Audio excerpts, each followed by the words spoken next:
All right, chat. Let's see how good this draft was. Let's see if the Pirates are playoff bound. Dare I say. We know the September collapse is coming. We have someone in the home run derby at Orioles Park. It is Vince Messer yet again dueling with Justin Brown. Could you fucking imagine if we ended up with this guy? Has a career OPS of 884. Jesus, Marian Hossa. That's insane. The All-Star Game. We also get our first day to sign draft picks. Who made the All-Star Game for us? We start off Russell Hiller. Weren't you our long reliever? Russell Hiller, in his first season, makes the All-Star Game. Okay. Dave Henkel. That's a great name. Shout out to Howie Galloway, who is yet again an All-Star, as is our former closer, Harper Rivera, now in his second season as a Cardinal. Let's see. Nobody there. First base, Vince Messer is back. So was Juan Guerrero. He also bounced back as a Cardinal. Brown went like 15th, if I'm not mistaken. I don't think it was as low as 28. Henkel is Einhorn. Einhorn is Henkel. I get the reference. Crash, how does it make you feel to know that a lot of people don't get that reference now, though? Isn't it just sad? All right, so we had a couple of All-Stars. To the draft picks.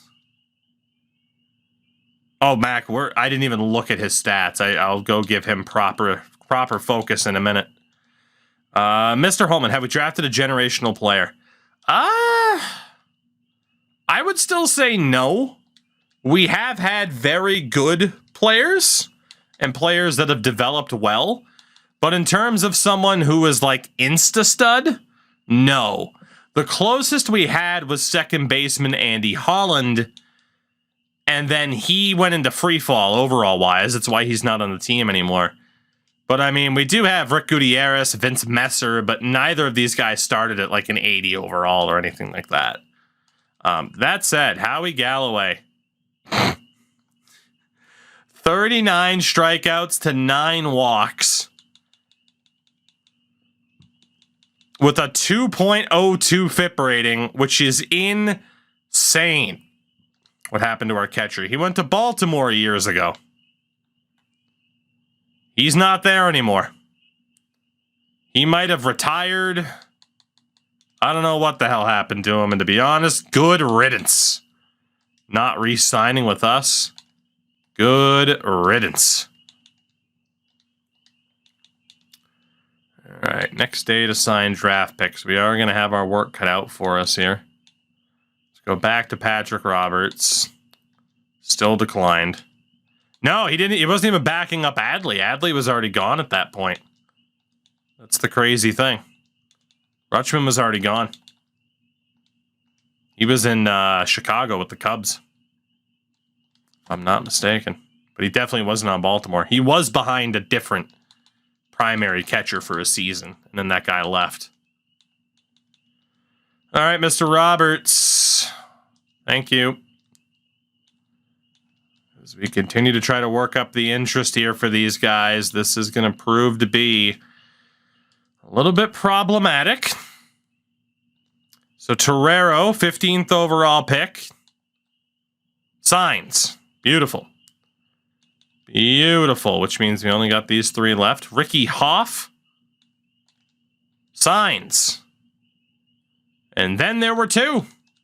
So far, we're looking good. So far, we're looking all right. The team is starting to lose way more games than they're winning, which is not all right. Only a game and a half back for the division, though. Dallas German declines our initial offer because, of course, he does. All right, boys, one more meeting before it goes down to the wire. Roman Hahn declines. German signs. So last day, Roman Hahn will get all the money that we can offer.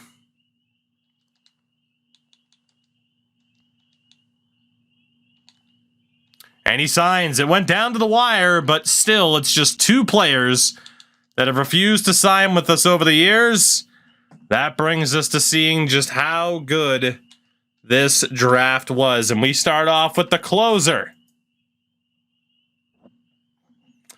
Not an A potential, but 19 being a 66 is still damn good.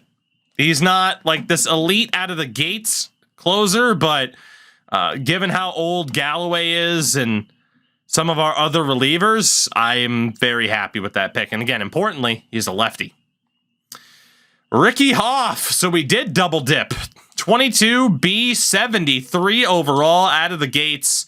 Do not hassle the Hoff.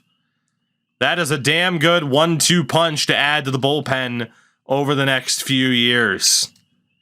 And yeah, he does have Terrera. I mean, both these guys have a four-seam and a splitter, which is awesome.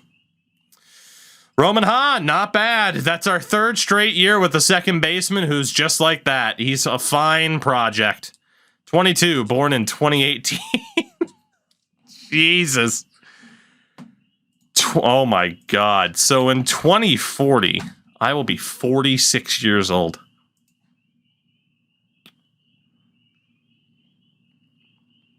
Anybody younger than me feels old. Anybody older than me feels fucking dead. So, let's move on. Dallas German. 21B and a 59, not bad for the Canadian starter. Has a hell of a heater. Oswaldo Calderon, another okay project starting pitcher. Not too bad at all. Patrick Roberts, we knew he'd have a super low overall, but he is an A potential, so hey. And Chris Holman, decent overall in age, or decent potential in age. The overall is dreadful. All in all, though, it does make our draft board look very good. I'm not all that upset. Really, I mean, based off of the information we had available, that was a pretty good draft for us, so happy with that. Albert Brunoni on his way to the Cardinals as their best player. Diamondbacks get Carlos Vasquez, who's a big-time project. The Rockies, what a draft. They took Billy Bray Wyatt. They also got Emil Gonzalez, Dale Davis, and Jesse Humber. Yeah, Colorado has topped us on the list of best drafts. With those four players, they're all at least a 60. That's a tremendous draft for Colorado. Well done.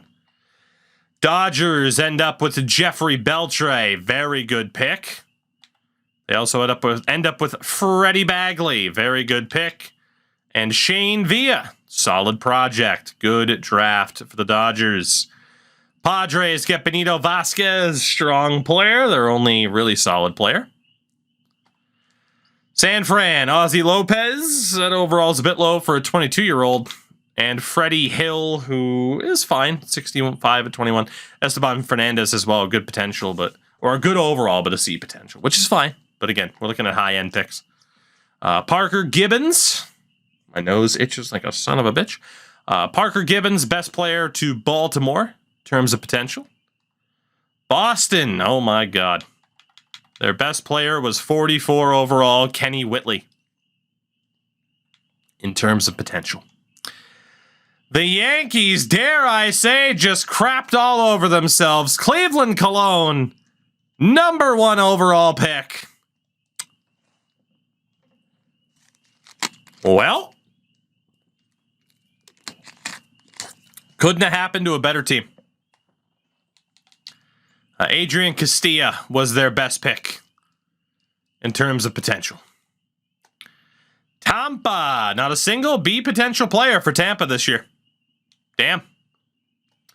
Toronto, 1 B potential player. That's 46 overall, 22-year-old Jose Perez. Yikes. White Sox end up with Frankie Hogue and Brian Sanchez, who are both fine but lower overall. Cleveland ends up with Roger Curtis, who is fine. Rich St. John, who, again, is a little bit old, but at least the overall is not dreadful. Detroit. I cannot stop fucking itching my nose. I hate this. It's the outside edge of my fucking nose. Yeah, Detroit. Nobody. With a B or higher. Damn. Kansas City.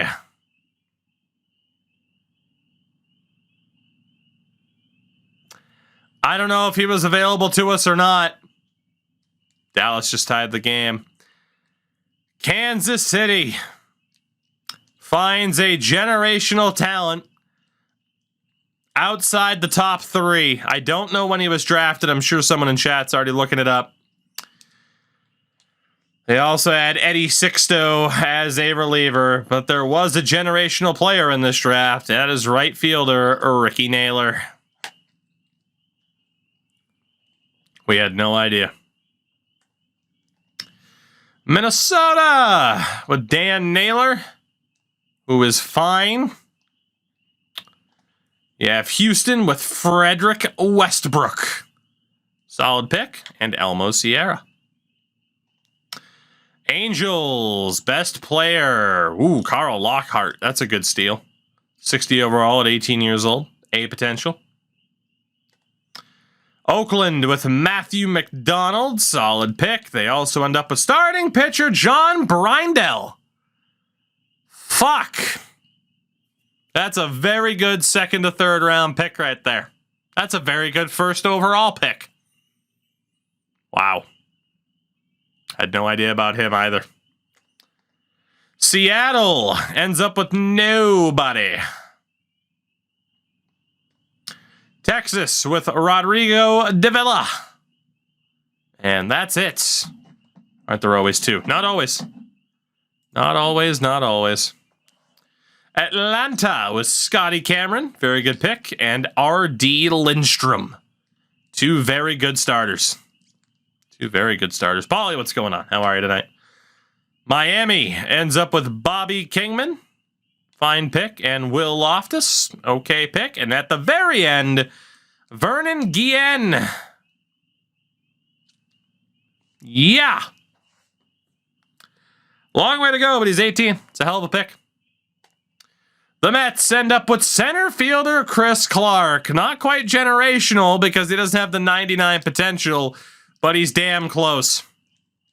Another very good player in this draft that we had no idea was there. Center fielder Chris Clark. Damn. Philadelphia. Emphasis on the L. Outside of Carlos Garcia, who is a hell of a project.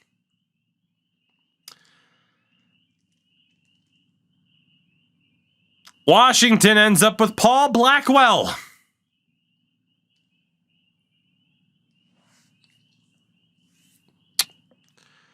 We have officially missed out on enough high talent players that I'm mad at my scouts. I also ended up with Mike Jones, but Sergio Mascara wasn't all that good, so we were firing the scouts. I'm tempted. There's Joel Batista. The thing is, I don't know where these guys were selected. There's no way to look unless I go back, so. Chicago ends up with outfielder Bryant Browning. He's fine. Cincinnati, Fernando Ortega in left is their only high caliber player. They did take a Castellano, though, which is great. Milwaukee takes second baseman Shannon Brandt. We didn't have a choice. They took him before we could take the other second baseman, so I don't regret going for the reliever. But yeah, Shannon Brandt, a potential. They also end up with Raleigh Phelps. Great name. Okay player. And Roger Aguilar, who is way too old and way too shit. All in all, we did have a pretty damn good draft, top to bottom. I don't know if we had the best draft, but yeah, there were some very, very good players that we did not end up with. Now, there's another elephant in the room. Contract extensions. I need to look at the money that we have available to us here. Blackwell won 14th. Cool, so we went one pick before we could get him. Are we watching the Kraken game? I do have it on my monitor, yeah. So Ray Nunez, I don't know if I'm going to sign you yet. Scotty Obama, I don't know if I'm going to sign you yet. It depends on how much money we have left over later on. Chad Dean, Don't know if I'm going to sign you yet. Free toss. We might as well try to sign you. 7 years is $30 million. Well, we're looking at that. We're looking at another cheesy contract, but at this stage, I am desperate.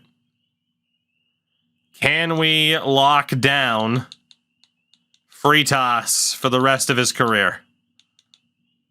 For dirt cheap. Can we? Can I go as low as $16 million a year for 14 years? Backloaded. I can. So Fritas is back. I normally don't like backloading contracts like that, but at the same time, my God, I'm desperate.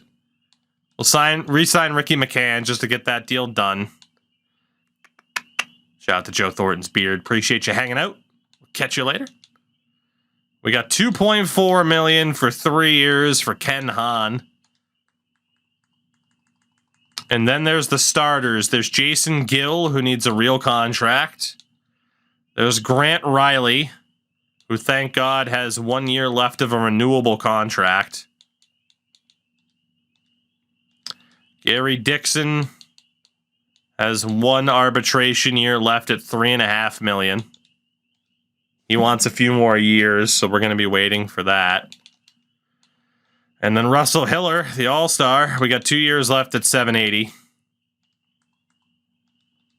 Espinoza wants real money. Howie Galloway at his age is going to want real money.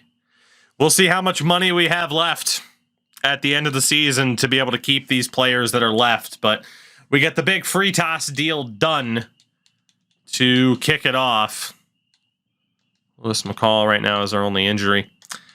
So focusing on the task at hand, we're now 3 games back of the division and currently in the running for the wild card. Will it be another September collapse for your Pittsburgh Pirates? We've seen many of them. 73 and 62. 3 games back of the division. Currently in a wild card spot by 3.5 games.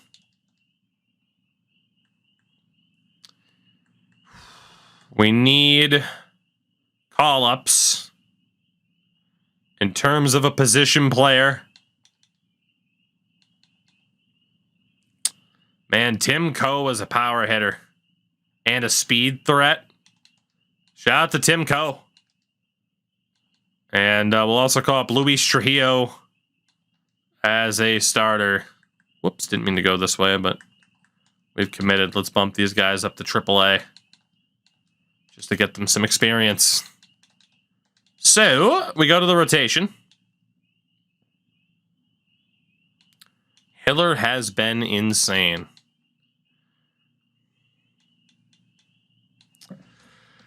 We might have to cut Montanez. We might have to just try to cut ties with Chris Montanez.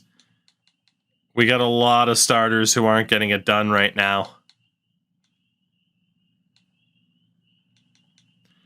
Honestly,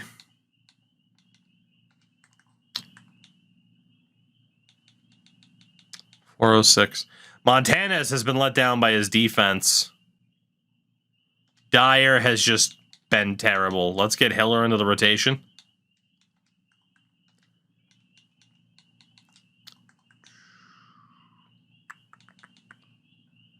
No one else has been brutal, given these other metrics. But yeah, we're going to get Russell Hiller into the mix.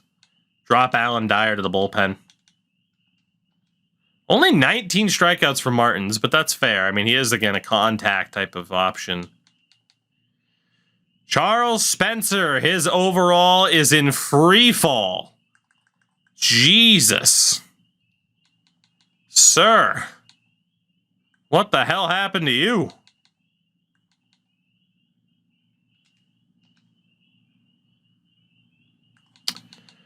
Well, Charles, I'm going to remove you from the 40-man odds are. We'll send you to AAA first.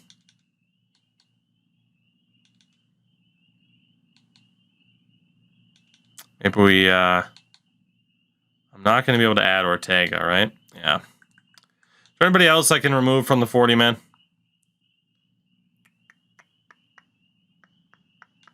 Not too worried about Eduardo Santana. Adrian Ortega, you've been playing well in AAA. Let's get you up here. Playing for the Pirates happened. That's fair. That's fair. Lineup-wise, we need Rivas back in. Gaucho's hitting 286. Liss is hitting 251. I really don't have a way to get Gaucho back in. Gutierrez back in for Obama.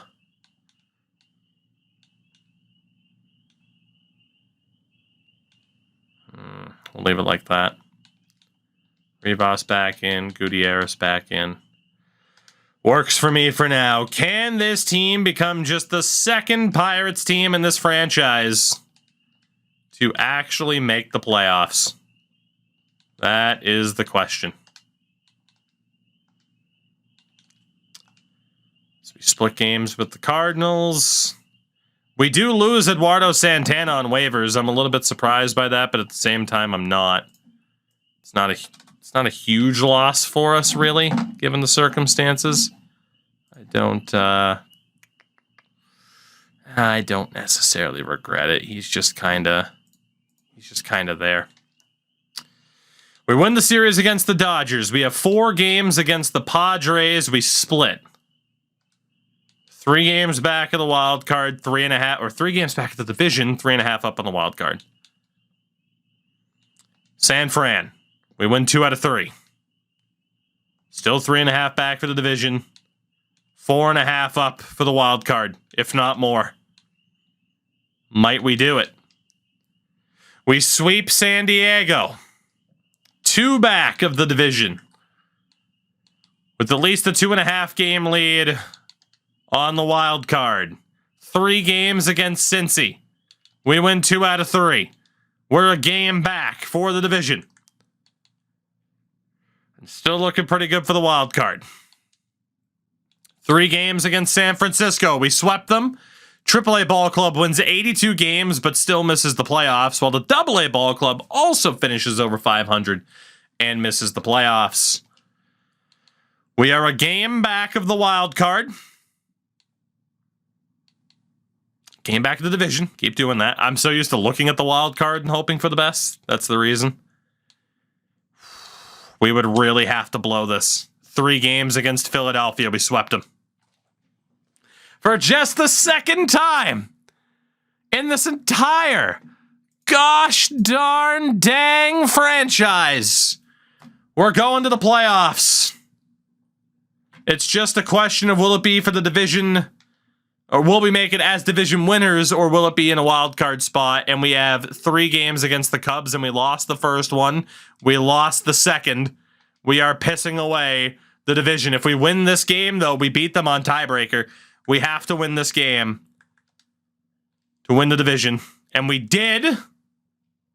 But it still is a wild card team. I thought for sure, if we're at 161, it should have showed that they already had the tiebreaker. So that's a bit weird. But we do make the playoffs for just the second time, as we will be taking on Cincinnati in a wild card game, as the Cubs apparently did have us on tiebreaker, which again makes no real sense to me why it wouldn't have just confirmed them as division winners before we simulated that last game. That was an incredibly strong division. There's a buddy of mine just packed the Shohei Ohtani. Fuck him. Oh, wow, look at the Rockies. 92 wins. Jesus, we could have had the best record in the division, in the freaking league. 3 teams with 92 wins at the top of the NL. But we are back in the playoffs. The Athletics won 100 games.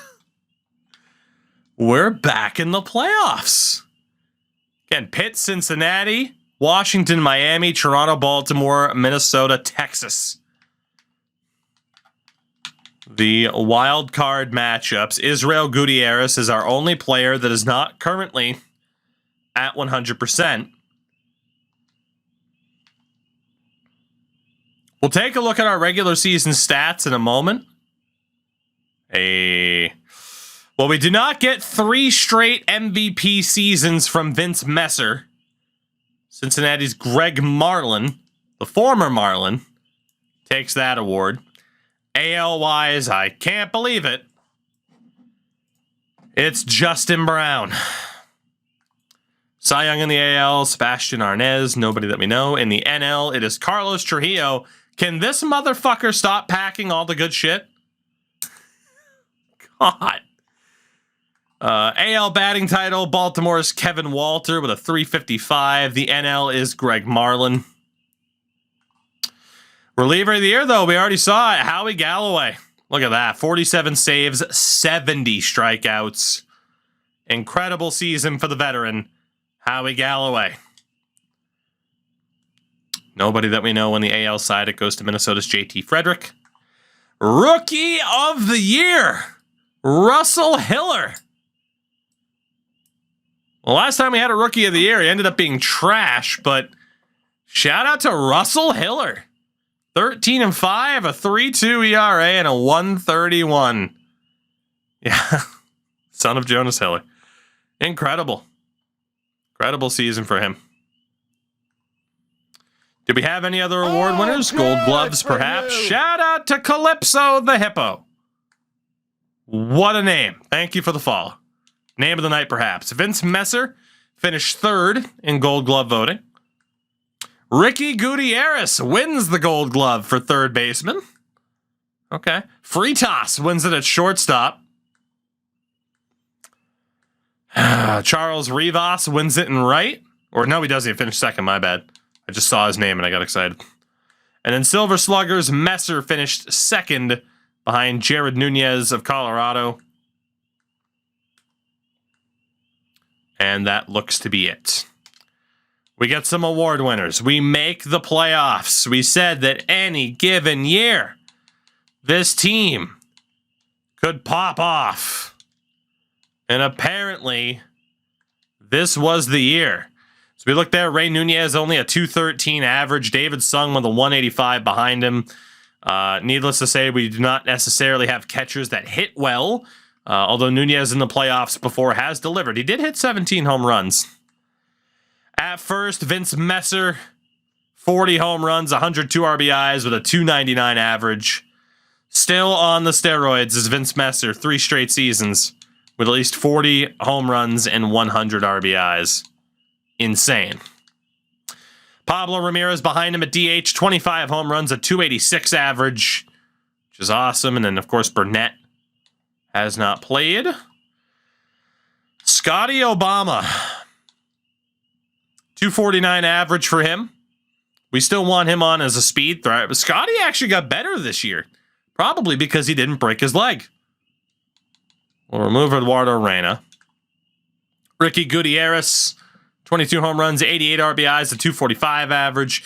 Chad Dean, very few at bats, but when he did play, he did well. And then, of course, Joe Dale did not do much this year. The majors. You got Fritas, 20 home runs, 279 average. 20 home runs for him is something I would have never thought possible. He was always a defense for a shortstop. And then Israel Gutierrez, a 301 average. Again, enters the series at less than 100% for up to a week.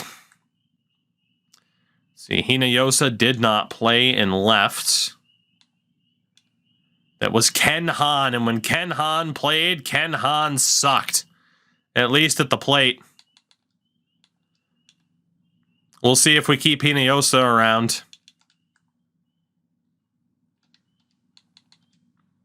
I don't know if we will. DJ List, 255 average this year. Not bad at all. Still can't see the stats for Tim Coe. I'd rather have Tim Coe on the roster than Hinojosa, who's more defensive option in left. We know Tim Coe's got that speed and the power. Ricky McCann, 275 average, 12 home runs. Gaucho hit pretty well when given the chance, and then Charles Rivas is still fantastic. I think we have our 5 outfielders. And then starting pitchers, Gill, okay. Montanez, okay. Dixon, Hiller were very good. Alan Dyer was Dyer. And then Luis Trujillo pitched pretty damn well when given the opportunity. 250 FIP. 442, 445 for Hiller, so we got lucky in some ways. I don't think we'll drop the likes of Riley. I think Hiller, Trujillo, I think they've made the team. Ever considered buying a Pavelski jersey? Many times. Now would apparently be a good time. Espinoza was solid. At Galloway was amazing. Martins was solid. Irizarry was fantastic. Varela was good. We look to be okay. I mean, we have said for a while that any given year could be the year. This might be the year.